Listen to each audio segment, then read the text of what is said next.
Hello, this is Dr. Nicolas Lornier, and today we will talk about socialization, integration, and unification, three virtues that we usually consider as the benefits of sport. So we will question this today, and in order to do this, we will question each principle separately. Does sport socialize? Does sport integrate? Does sport unify? And then I will introduce the idea of corporate social responsibility. First, does sport socialize? To answer that question, we have to consider what is socialization. It is a process of social interaction and social influence that shapes how one defines his identity and self-esteem. It's about becoming a part of a society and learning cultural values and attitude, and it's how we define our social norms and roles. So, okay, it seems that sport could play a role. We always hear about how it strengthens the self-esteem and creates the identity.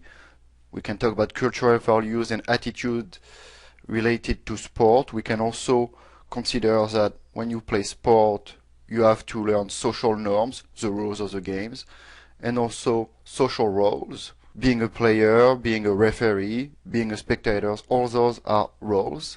Being a coach, teaching sport, all those are roles. Okay, now let's talk about identity and social norm especially, and we will take a little example to see how sport could contribute to this. How does a kid choose sport?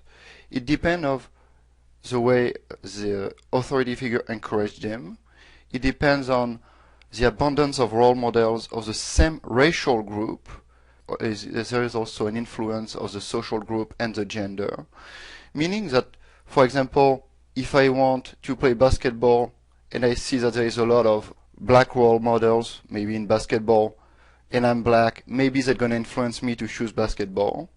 If I'm Hispanic, maybe there is not as many role models in basketball, but there is more in baseball, for example. So that may have an influence.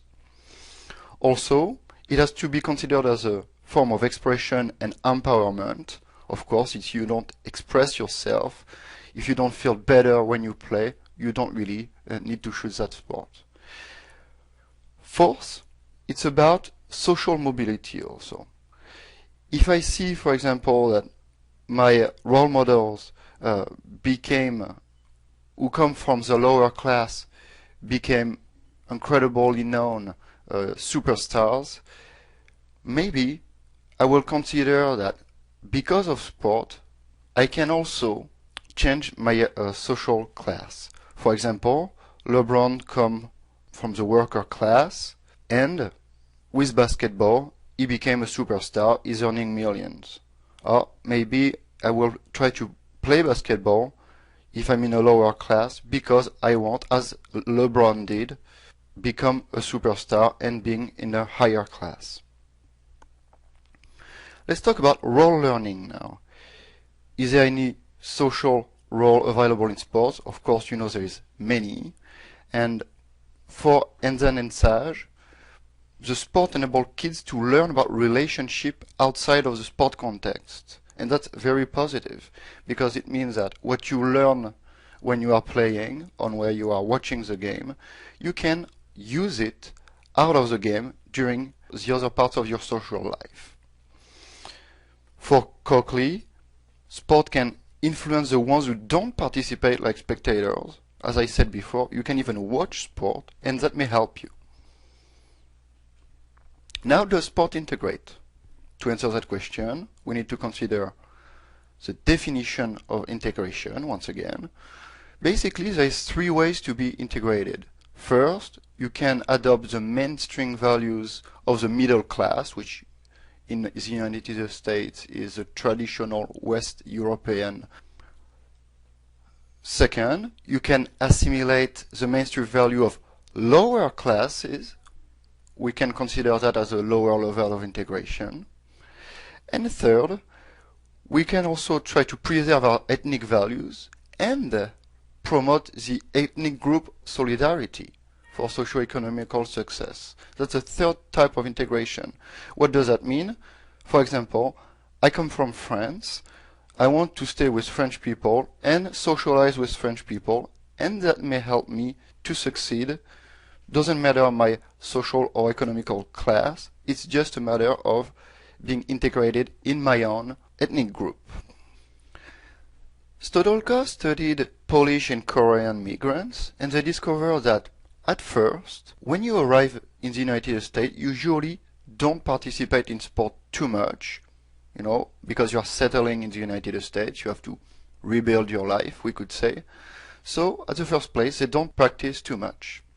Then, when they're adjusted, usually the middle class male will start a recreational sport, and he will do that only if some good facilities are accessible. It's a major determinant for participation. Another important factor is that the middle class immigrants want to live like other Americans. What does that mean, to live like an American? Usually for a migrant, you came because you think that America is a land of opportunity, so it will be being successful in business, having a bigger car, having a bigger house that you would have got in your countries. All those signs are signs of Americanization, if I could say. And last point, it's important to consider that sport facilitates intergroup contacts for value in business and will consolidate the ethnical communities of alumni. For example, the Korean have a very strong community of alumni, and being a part of those communities will facilitate the contact intergroups. Now, what about the integration in the school system? The study of Darling shows that the students who participate in school-based extracurricular sport have better grades, they develop better academics attitudes, and have higher academic aspirations. That can be very important for you to know that, maybe if you are an athletic director, to try to negotiate more credit, for example, with your principal. Or it can be interesting also to tell that to the parents, maybe to show them the benefits of sport. Practicing sport is not only about having a better body, it's also about having better grades. That could be an interesting way to present the benefits of sport. However, the study shows that non-sport school-based extracurricular activity obtain better statistics. Ouch! So you don't want to brag about that too much, but maybe you could try to explain why that happened. And unfortunately, this adjustment doesn't seem to be linked to demographics or peer characteristics. So you may have to investigate in your own school, obviously. Now, does sport unify? To answer that question, we need to consider with Edson that it gives a sense of personal identity, so it helps you defining yourself, which is the first base. Know yourself before you know others. It also helping create a feeling of group membership. To unify, that's very interesting. And also a social identification. You can define yourself through sport. Or I'm a big fan of the Buffalo Bills. Or I have a social identity through my support to the Bills. Or I am a Griffin. If I am a Griffin, I have a social identity through sport. Okay, so that may help you unify, for example, a college, if I am a Griffin, or a city, if I am a Bills fan. Or a Sabres fan, by the way. So, with these considerations in mind, we may now wonder if sport organizations should play an active role in order to promote socialization, integration, and unification through sport, or more broadly, we could question their social mission. And this leads us to an emerging area of research, so-called research in corporate social responsibility, or CSR. Some of you may already be familiar with the concept of CSR, but some of you may have also heard about OSR, which stands for Organizational Social Responsibility, or also corporate philanthropy.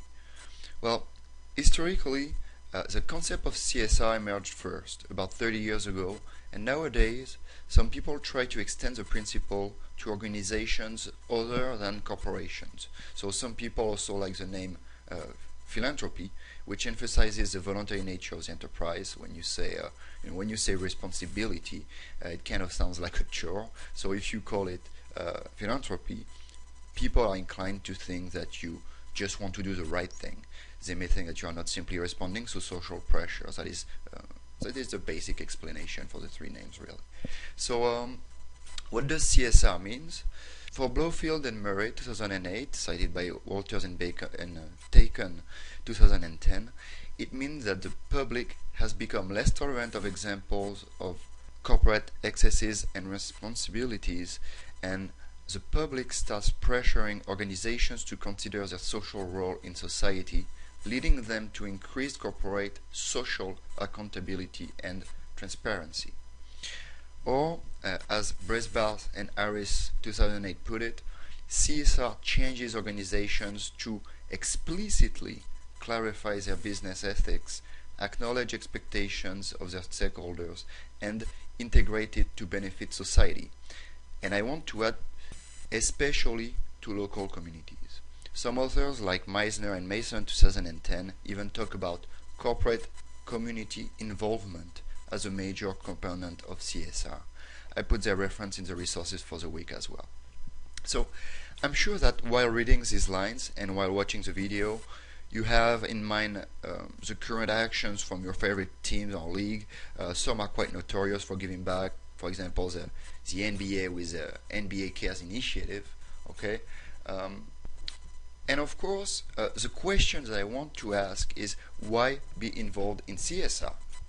And of course you want to say, well, because it seems to be the right thing to do, or for the common good. From an ethical standpoint, the answer is valid, and I'm sure that some people may be very sensitive to this argument.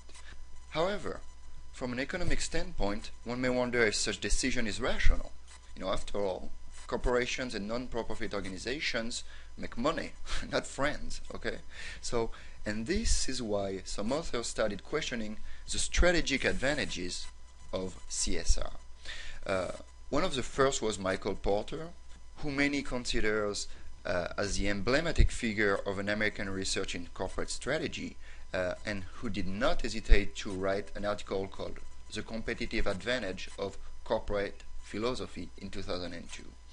And in the sport industry, many authors share this standpoint, without negating the ethical concerns, of course. But so among them, Walters writes in 2010 that protecting corporate reputation, competitors' differentiation, brand loyalty development, competitive advantage, and improved financial performance are some of the benefits that an organization can realize through a strategic CSR approach.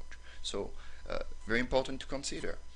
Walter also provides various examples of CSR, for instance, the FIFA launching Winning Africa with Africa, a CSR initiative aimed at supporting developments within the African continent, drawing on the 2010 World Cup in South Africa. Walters also provides a number of actions implemented in the UK. Also encourage you to read the article in order to understand the stakeholders theory, which is usually used with CSR. You may find the reference for this article in the resources for the unit as well. For more examples of CSR from North America, you can refer to Meisner and Taken 2010 or Babiak 2010. And please look at this table from Babiak, who studied the actions of the MLB, the NFL, and the NBA. You can pause the video if you want to look at it in detail, but the overall idea is that the number of actions is growing with time as the public opinion depends on it. In other words, people expect more and more to happen outside of the stadium. They realize that players are role models for their kids, and by the way, the players may or may not like it, but the sponsorships depend on it. So here were the resources that I used for this presentation. Thank you very much for your attention.